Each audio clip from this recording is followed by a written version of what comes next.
یہ خلافت راشدہ کا سنہرا دور تھا۔ امیر المومنین حضرت عمر فاروق کی عادت تھی کہ رات کی تاریکی میں مدینہ کی گلیوں کا خاموشی سے جائزہ لیتے تاکہ اپنی رعایا کے حالات اپنی آنکھوں سے دیکھ سکے۔ ایک رات اپنے خادم کے ساتھ شہر سے باہر نکلے، چلتے چلتے ایک خیمے کے قریب پہنچے جہاں بچوں کے رونے اور سسکنے کی آوازیں سنائی دے رہی تھیں۔ حضرت عمر رک گئے اور قریب جا کر دیکھا، ایک عورت آگ کے پاس بیٹھی تھی، ہانڈی چولہے پر رکھی ہوئی تھی، جبکہ اس کے بچے بھوک سے بے حال رو رہے تھے۔ آپ نے نرمی سے پوچھا، بہن بچے کیوں رو رہے ہیں؟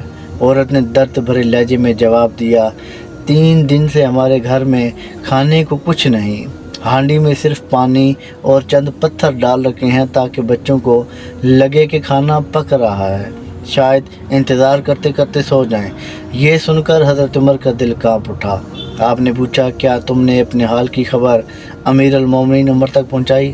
عورت نے غصے اور دکھ سے کہا، عمر کو ہمارے حال کا کیا علم؟ اگر وہ ہماری خبر گیری نہیں کر سکتا تو پھر خلافت کا کیسے حق ادا کر رہا ہے؟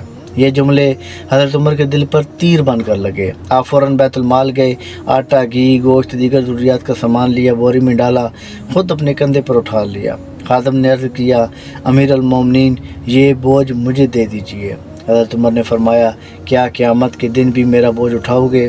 پھر آپ نے خود سامان لے کر خیمے تک گئے، اپنے ہاتھوں سے کھانا تیار کیا، بچوں کو کھلایا۔ جب بچے سیر ہو گئے، ان کے چہرے پر مسکراہٹ آ گئی تو حضرت عمر کے دل کو سکون ملا۔ کچھ دیر خاموش بیٹھنے کے بعد آپ نے عورت سے کہا، اگر عمر تم سے معافی مانگے تو کیا تم اسے معاف کر دو گی؟ عورت بولی، وہ ذمہ دار ہے، میں اسے آسانی سے معاف نہیں کروں گی۔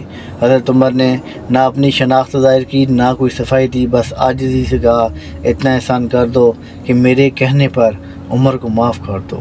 عورت نے کہا، اگر تم کہتے ہو تو میں عمر کو معاف کرتی ہوں۔ روایت میں آتا ہے کہ حضرت عمر اس بات کو اپنے لیے بہت بڑی نعمت سمجھتے تھے کہ ایک مظلوم اور بھوکی ماں نے انہیں معاف کر دیا۔ یہی تھا عمر کا عدل، یہی تھا جواب دہی کا احساس، یہی تھی وہ حکمرانی جس میں اقتدار نہیں، خدمت بولتی تھی۔ منصب جتنا بڑا ہو اتنی ہی عاجزی ہونی چاہیے۔ رعایا کی خدمت یہ اصل قیادت ہے۔ اگر کسی کا حق رہ جائے تو معافی مانگنے میں دیر نہیں کرنی چاہیے۔ حکمرانی عزت لینے کا نہیں، لوگوں کا بوجھ اٹھانے کا نام ہے۔ اللہ آسانی حاصل اور محبتیں تقسیم کرنے کا شرف عطا فرمائے۔ سلام پہنچے۔